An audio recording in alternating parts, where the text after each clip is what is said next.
Você sabe o que são bolhas especulativas e como elas se formam nos mercados?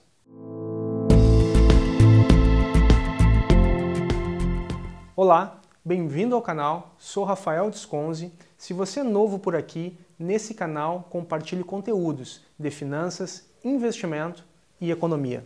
Por favor, inscreva-se, faça seus comentários, sugestões e deixe um like se gostaram desse material.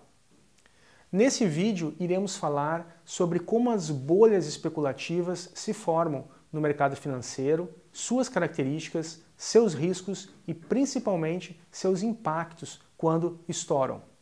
Uma das questões mais fascinantes em economia trata de como e por que as bolhas especulativas se formam e o que precipita o seu estouro. A teoria econômica sobre bolhas de preço dos ativos financeiros define o termo bolha como sendo aquela parte do preço de um ativo que não é explicada ou justificada por seus fundamentos, ou seja, pelo valor presente desse ativo. Ao mesmo tempo que cada bolha possui suas próprias características, a literatura econômica parece estabelecer 4 fases principais para cada bolha financeira, que são o seu nascimento, a sua sustentação, o seu estouro e suas consequências. Na fase 1, o nascimento da bolha. A maioria das bolhas tem o seu surgimento a partir da verdade. Em outras palavras, no cerne de cada bolha especulativa existe uma história perfeitamente razoável. Por exemplo, a bolha especulativa das empresas.com, que ocorreu de 1994 até o ano 2000, caracterizada essencialmente por uma forte alta no preço das ações das novas empresas de tecnologia, teve o seu centro o argumento razoável de que quanto mais indivíduos e empresas ganham acesso online, mais eles estariam dispostos a comprar serviços e produtos online. Naquela época, conseguimos perceber as inúmeras empresas iniciantes, startups, que foram capazes de abrir o capital com ideias incompletas de e-commerce e uma capitalização de mercado insustentável. E os investidores que obtiveram lucros ao longo desse caminho. Um componente crítico para a construção de bolhas é a propagação de notícias de sucesso para outros investidores no mercado, que a partir dessa informação também tentam participar. Nesse processo, esses investidores empurram os preços para cima e provêm ainda mais histórias de sucesso que podem ser usadas para atrair ainda mais investidores. Portanto, provendo a base para a profecia se autorrealizar. Fase 2, a sustentação da bolha. Uma vez que a bolha foi formada, ela precisa sustentação.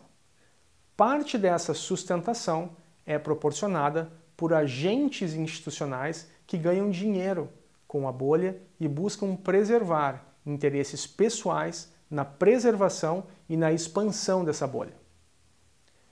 Adicionalmente, ao suporte desses agentes institucionais que permitem a bolha crescer, apoio intelectual geralmente também está disponível. Há acadêmicos, profissionais de mercado, ambos os quais argumentam, quando confrontados com a evidência de preços exagerados, que as antigas regras não são mais aplicáveis.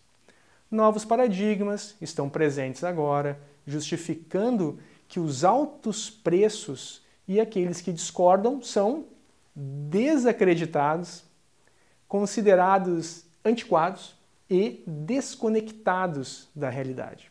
Fase 3. O estouro da bolha. Todas as bolhas eventualmente estouram.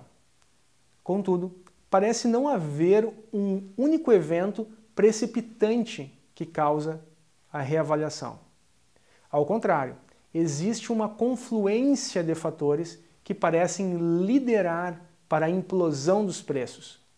O primeiro é que as bolhas precisam cada vez mais investidores, ou pelo menos mais dinheiro novo, fluindo para a sua sustentação. O segundo é que cada novo entrante na bolha é mais ganancioso que o investidor anterior. A primeira suspeita de dúvida entre aqueles que realmente acreditam se transforma rapidamente em pânico à medida que a realidade aparece. Estratégias de saída bem planejadas se desfazem quando todos se dirigem para a porta de saída ao mesmo tempo. As mesmas forças que criaram a bolha causam a sua morte, e a velocidade e magnitude da queda espelham a formação da bolha em primeiro lugar. A fase 4. As consequências. Como consequência do estouro da bolha, inicialmente encontraremos investidores em negação. De fato, uma das incríveis características do pós-bolha é a dificuldade de encontrar investidores que perderam dinheiro na bolha.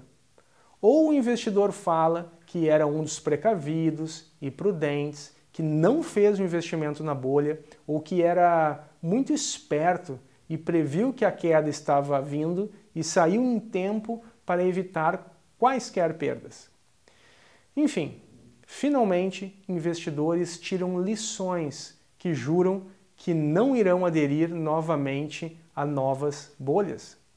E, dado essas resoluções, não é de se estranhar o porquê os preços das bolhas aparecem de tempos em tempos. A razão, na minha opinião, é a seguinte: não existem duas bolhas parecidas uma com a outra. Portanto, os investidores que temem repetir os erros do passado cometem novos, que por sua vez criam bolhas em novas classes de ativos. Com base na leitura e interpretação da história e no aprendizado dos ciclos, parece razoável concluir que existem bolhas no preço dos ativos, contudo, apenas algumas delas podem ser atribuídas à irracionalidade do mercado. Se investidores conseguem tirar vantagem das bolhas para ganhar dinheiro, parece ser uma questão mais difícil de ser respondida. Parte da razão para a falha em explorar as bolhas parece resultar da ganância. Mesmo investidores que acreditam que os ativos estão super avaliados querem ganhar dinheiro com a bolha, dado a dificuldade de determinar quando a bolha irá de fato estourar. Um ativo supervalorizado pode ficar ainda mais supervalorizado e essas supervalorizações podem se estender ao longo dos anos, colocando assim em risco o bem-estar financeiro de qualquer investidor que tenha apostado contra a bolha. Por último, lembre-se, um investidor precisa fazer poucas coisas certas, desde que evite grandes erros. Quando não há nada inteligente a fazer, a armadilha potencial reside em insistir em ser inteligente. Obrigado por assistirem, espero que tenham gostado. Não esqueçam de se inscrever no canal, deixe o seu like e nos vemos no próximo vídeo. Tchau, tchau!